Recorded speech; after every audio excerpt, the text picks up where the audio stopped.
Bienvenue à toi, je m'appelle Laurine et je suis coach mental et bien-être. J'ai le plaisir de te retrouver aujourd'hui pour un nouvel épisode de ta Boost Letter dans tes oreilles.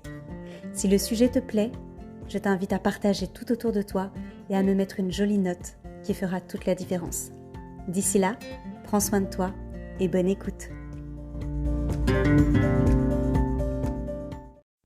Le journaling, on s'y met ?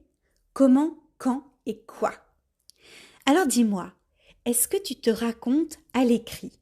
Oui, je rentre tout de suite dans le vif du sujet. Tu es peut-être écrivaine et c'est fantastique. Mais ici, je parle d'écriture comme outil de libération personnelle. Chaque personne qui a appris à écrire est capable d'utiliser le journaling au quotidien. Ok, mais de quoi on parle réellement ? Il s'agit de toi, en train d'écrire sur du papier, ce qui te passe par la tête pour te sentir plus légère, plus sereine et plus apaisée. C'est aussi simple que ça.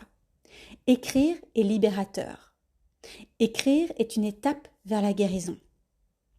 Écrire permet de prendre de la distance face à tes émotions et face aux situations que tu vis.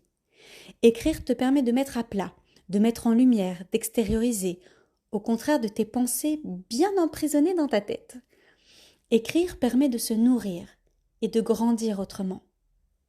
Écrire te permet aussi de te souvenir de la manière la plus juste ce que tu as traversé, ta mémoire transformera le reste.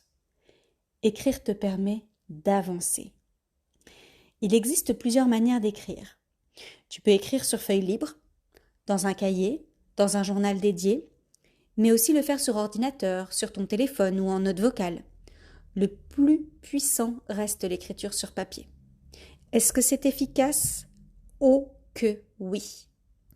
Je te présente maintenant ma méthode pour commencer le journaling. Première étape.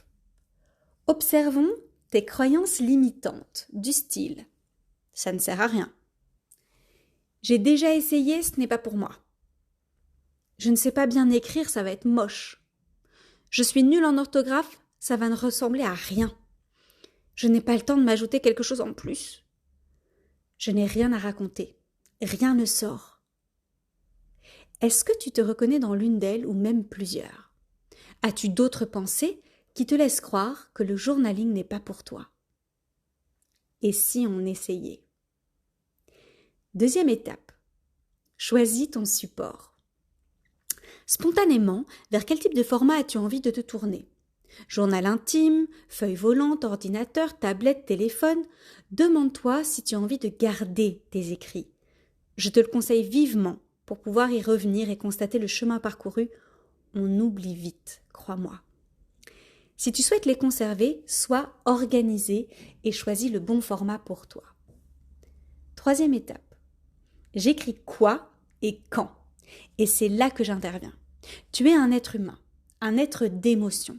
Chaque jour, tu expérimentes la vie avec ses hauts, ses bas, ses contrariétés, ses obstacles, ses déceptions, ses émerveillements, ses joies, ses chocs, ses incompréhensions. Toutes ces expériences s'accumulent au fond de toi. Le journaling te permet de trier, de mettre de l'ordre, de t'alléger. Écrire te permet de changer de perspective et littéralement de changer la lecture que tu fais des événements. Quand écrire ? Si tu n'as jamais écrit de manière régulière ou fréquente jusqu'ici, ou que tu écris déjà de manière irrégulière, je te challenge de le faire chaque jour, quelques minutes pendant une semaine, jusqu'à la prochaine Boost Letter, en réalité. Teste différents moments de la journée pour trouver le bon moment pour toi. Bloque 5 ou 10 minutes chaque jour dans ton agenda et respecte ce rendez-vous avec toi-même. Quoi écrire ? Si tu te sens bloqué, voici une astuce qui va t'aider à coup sûr. Commence par l'une de ces phrases. Je suis en colère parce que. Je suis triste parce que. Je suis heureuse. 3 petits points. J'ai adoré. 3 petits points.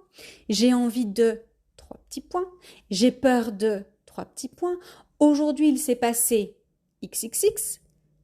Plus l'impact sur toi. Tu verras qu'au fur et à mesure, tes pensées vont se coucher sur le papier. Naturellement, les quelques minutes de journaling vont s'écouler. Tu auras peut-être même hâte de recommencer le lendemain. et les jours où tu n'as pas envie. Deux options. Soit tu n'as rien sur le cœur et tu écriras demain. Ou bien justement, tu as vraiment besoin d'extérioriser et de booster ta paix intérieure. Mais écrire te demande un effort. Alors, écris. Fais-le chaque jour jusqu'à ce que ça devienne une habitude pour toi, un véritable exutoire sans résistance de ton cerveau. C'est bien pour ça que je te challenge d'écrire tous les jours pendant 7 jours et on fait le point la semaine prochaine. Alors je te défie de tester le journaling pour apaiser tes émotions. Et j'ai hâte que tu me partages ton expérience. Dans une dizaine de jours, je m'invite dans tes mails pour une semaine spéciale émotion, mais je ne t'en dis pas plus pour le moment. Je te laisse sur un sourire et te dis à très vite. Bisous Boost!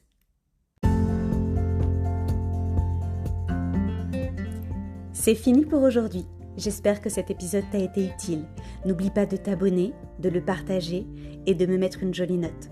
Je te retrouve la semaine prochaine et d'ici là, je te donne rendez-vous sur coachinglorine.com ou sur Instagram.